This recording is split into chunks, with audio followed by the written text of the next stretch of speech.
Welcome back friends. This is the third part of the lecture series of membrane transport, and in this video tutorial we are going to discuss about a very important topic, that is the membrane transport proteins, the proteins which are present in the cell membrane. In the previous videos we discussed that the simple diffusion can only transport the molecules which are hydrophobic. Okay, I suggest you to watch those previous video parts so that you can understand the ongoing concept here. I would put a link in the description box. You can check that. So for the transport of the larger solutes and the charged ions, we need specialized proteins, or the specialized protein machinery. Now these all transport proteins responsible for the transport of these ions and the solutes, they all are transmembrane proteins. We know what are transmembrane proteins. You would also find in the description box about a link regarding the video on the transmembrane proteins. Okay, so these transmembrane proteins are the one which are actually embedded within the plasma membrane. So let's see how generally these proteins transport these molecules. Actually, they form a protein lined pathway, and this pathway allows the movement of the hydrophilic substances. The charged ions are hydrophilic, so in this way they do not let them contact with the hydrophobic phase of the bilayer. So let's see how this goes. Let me draw a diagram here. Suppose this is the part of the plasma membrane, and here is a protein which is embedded within the cell membrane like this. Now once it is inserted into the membrane, it results into the formation of two portions, the one which is within the protein part itself, and the second here which is around the peptide part here. Now this filled part, this is hydrophobic.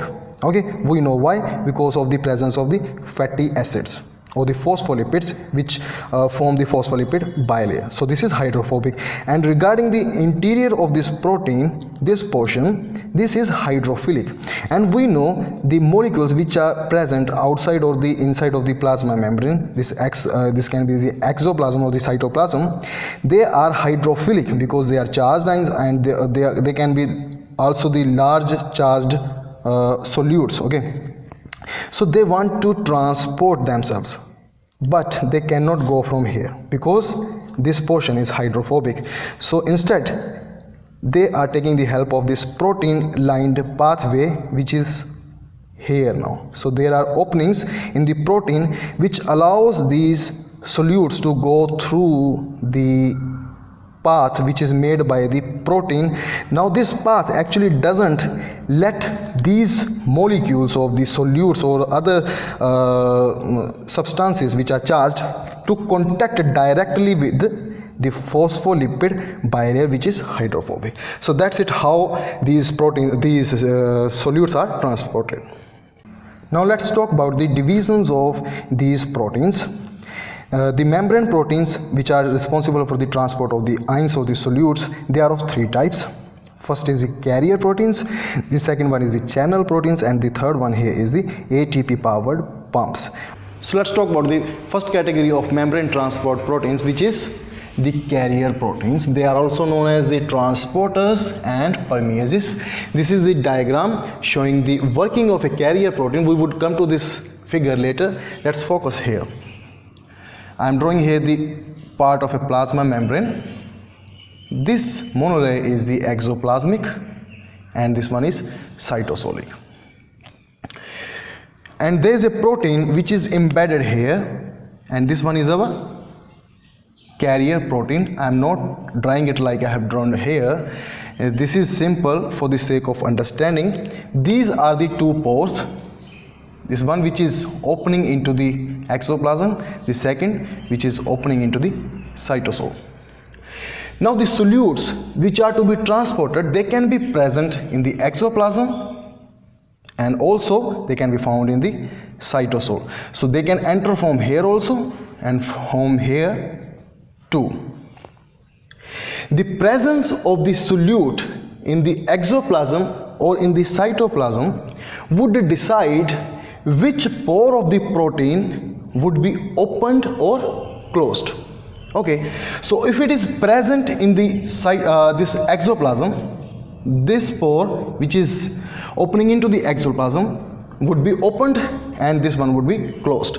And similarly, if this solute is here, this pore would be opened, this would be closed. So what I am trying to say here is that not these pores would open at the same times or simultaneously.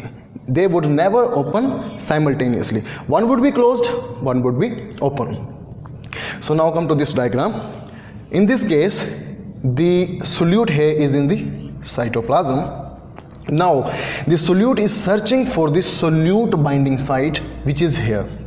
Okay, so once the solute is bound to this carrier protein, the carrier protein undergoes a conformational change. Okay, so this protein changes its conformation. Now you can see here this pore which was opening into the cytoplasm, now it is closed.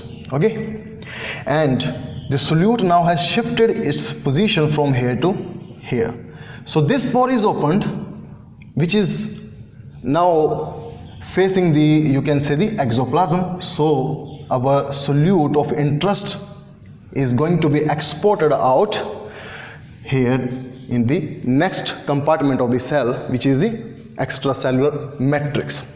So now we know how these carrier proteins functions. Let's talk about the types of carrier proteins or the transporters. There are basically two categories. First is the uniporter and then cotransporters.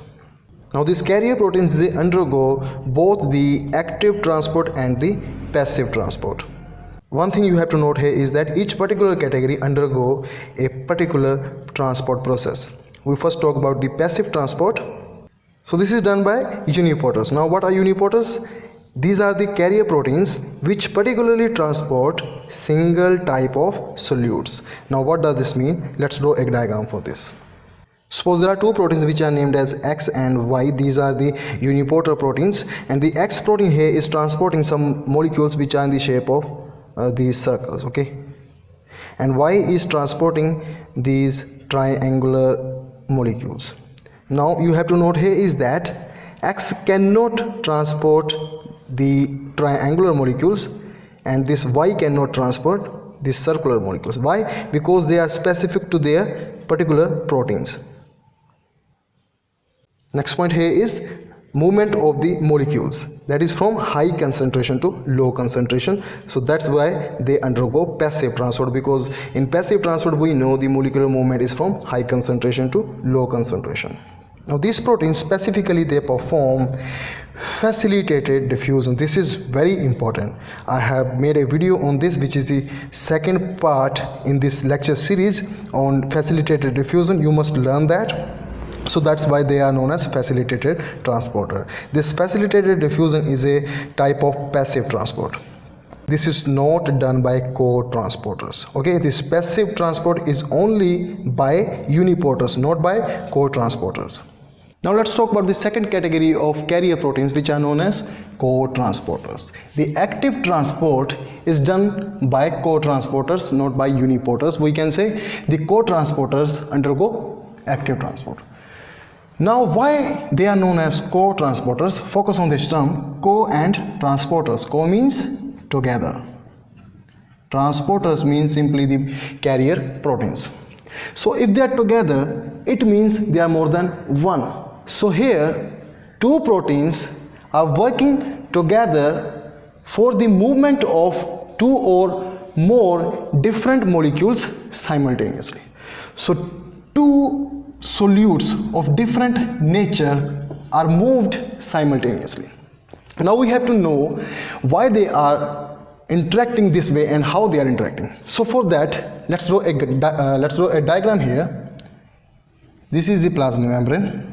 Okay, and here are two proteins embedded in this. One is named as A, another one is here which is named as B. Now this A protein is transporting some molecules of this type, whose concentration is more on this side and less at this side. So the concentration gradient is from high to low. Okay, So they are moving molecules from high concentration to low concentration. Along the gradient is the movement. Along the gradient. On the other hand, the B protein is moving molecules which are of this nature, whose concentration is more on this side too. This is not mandatory that the concentration must be high on this side only. It can be here also. I am just assuming that they are high on this side, and we can say they are less. Their number is low on this side.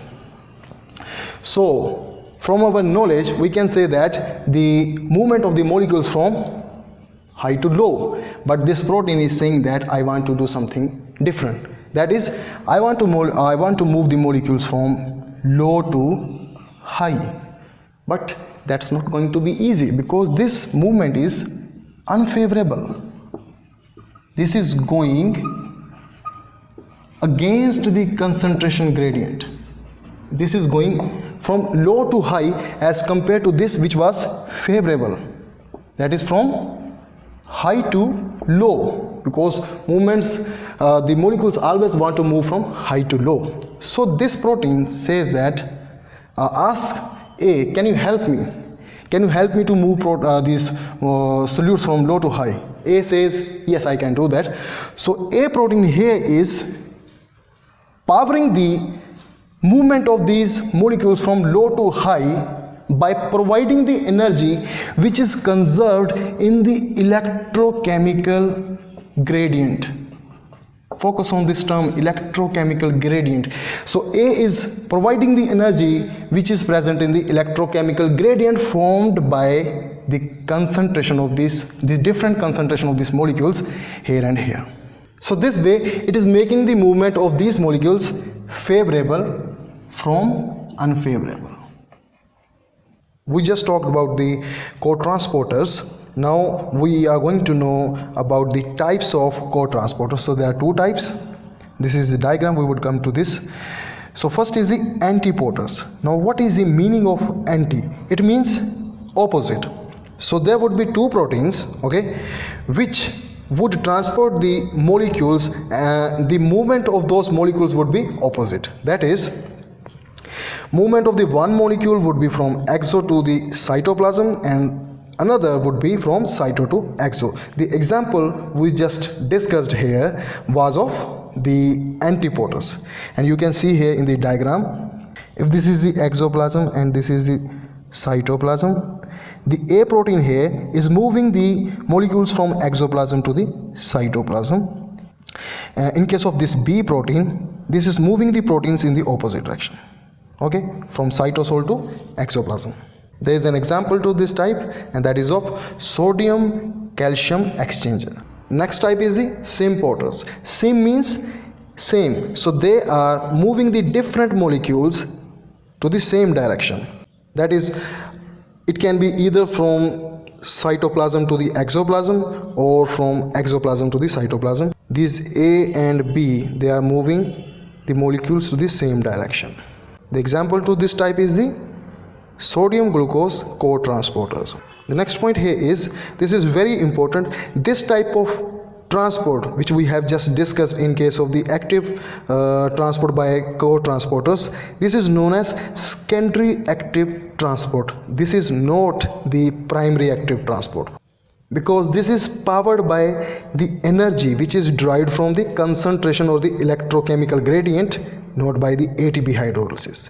The primary active transport is the one where the energy is coming from ATP hydrolysis. Here the energy is provided by the electrochemical gradient, not from ATP. So this was about the carrier proteins and their types.